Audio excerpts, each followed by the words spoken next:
Can I offer you a penny for your thoughts? As a matter of fact, how about 3? 1 penny for you, 1 penny for me, and 1 penny for our minds engaged not so sexually, getting intimately closer as we approach the climactic altitude of nude mental sensational conversation, because I'm trying to get to know everything about you from the neck up. So these are not your typical sexual poetical prose. I'm trying to close the door on that all too familiar freaky foreplay game with which most people have chosen to approach you. While they're trying to get deeply embedded in the fine fibers of your bed sheets, I'm trying to find and define the fibers with which your mind speaks. I want to engage you. I want to engage you by putting a 2-carat solitaire diamond on your mind and marrying your every thought. I want to lick every inch of every crevice so I can get an oral fix from every orifice and taste your passionate imagination. I'd rather be naked and exposed, holding you as we're laying and you're crying while confiding and describing the tough times that you had in life and how you don't know if you can keep a relationship long enough to be somebody's wife. I want to feel the heartbeat of your inner rhythms as they lead me to your warm, wet waterfalls of feminine thoughts, and I'll swim within them from backstrokes to breaststrokes. I'm penetrating your every entrance to your mind, taking my time to find out everything about you. Did I ever tell you about how you fell asleep in my presence and your mere essence kept me up for hours as I cowered with this feeling of a sexually unadulterated mental connection? And as you lay by my side, I pushed my blinds aside and took the time in the moonlight that night to count 72 lashes on the upper eyelid of your right eye, because as you sleep, they remained open slightly. And while we probably moved too quickly into some sexual stuff, I've always cared more about the explicitly illicitness that comes from between your lips, meaning your voice. So now I'm standing here ready to trade in all the sexual acts we perform for the chances to reform the very foundation and basis of our relationship, and I reiterate my opening statement, and I offer you another penny for your thoughts. How about you about to cry?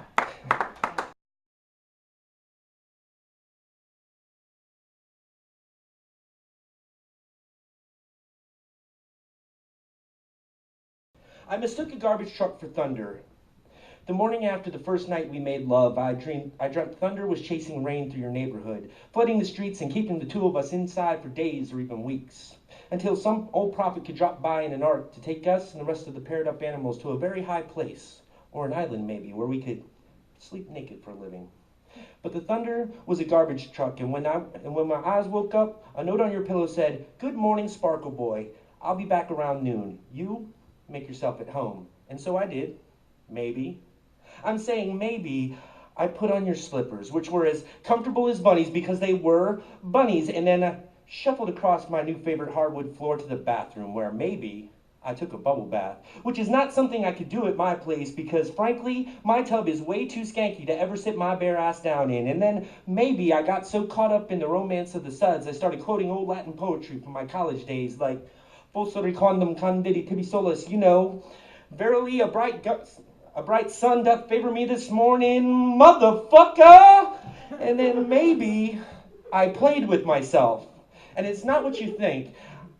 I'm saying possibly I just sort of stuck my hand up from the water going, "Somebody got laid last night, you, or whatever." And then maybe I played with myself. And it's exactly what you're thinking, but if I did, it was only to put the mental motion picture of our naked night together on replay, and replay, and replay. So touching myself was kind of like TiVo, in a way. And yes, I was still wet when I borrowed your bathrobe. And yes, I baked apples in your oven and then ate them with your honey. And yes, I scared the birds away from your balcony with my antics, dancing full blast to your old Prince CDs. But please, let's just keep that my little secret, because nothing is as private as a solitary dance, unless maybe it's standing in front of a full-length mirror in a borrowed pair of bunny slippers, slipping off a bathrobe and wishing to a light bulb that my name or my game or my whatever were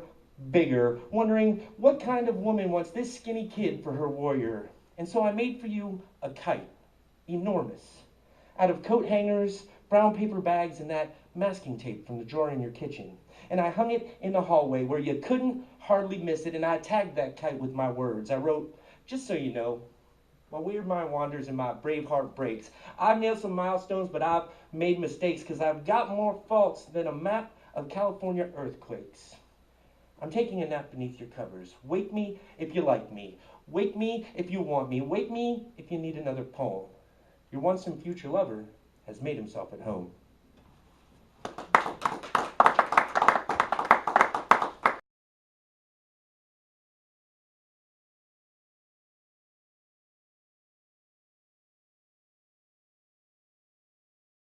Listen close and pay strict attention, you simple-minded sap of an idiotically delusional fool. What you have seized upon to call reality is nothing more than a fictitious construct of your warped patterns of thought. You stomp through your existence, taking every tiny crumb you can lay your fingers on as though they are payment on what you feel the world owes you for purely being the egomaniacal cretin you are. I tiptoe across the eggshells that are the high road in every effort to avoid seizing the opportunity to return kind for kind in your treatment of my delicate grasp on sanity. It is with great resolve and furious patience that I withhold retribution for your unseemly behavior. A righteous rage burns inside me. A righteous rage drives me on. A righteous rage fuels my motivation to prove the pettiness of your very nature. My righteous rage will expose the idiocy of your sadly flawed and unmitigatingly moronic form of so-called insight. Your insight is blind to reality, blind to the simplistic form and function that is this seemingly complex thing we call existence. You rail on in unabashed and absurd manner about the absolutes of human nature, ignoring simple facts like the basic principle of cause and effect. You, my less than brilliant, conceited waste of human consciousness, have fallen for your own lies, your self-absorbed delusions, your own idiocy. Thanks.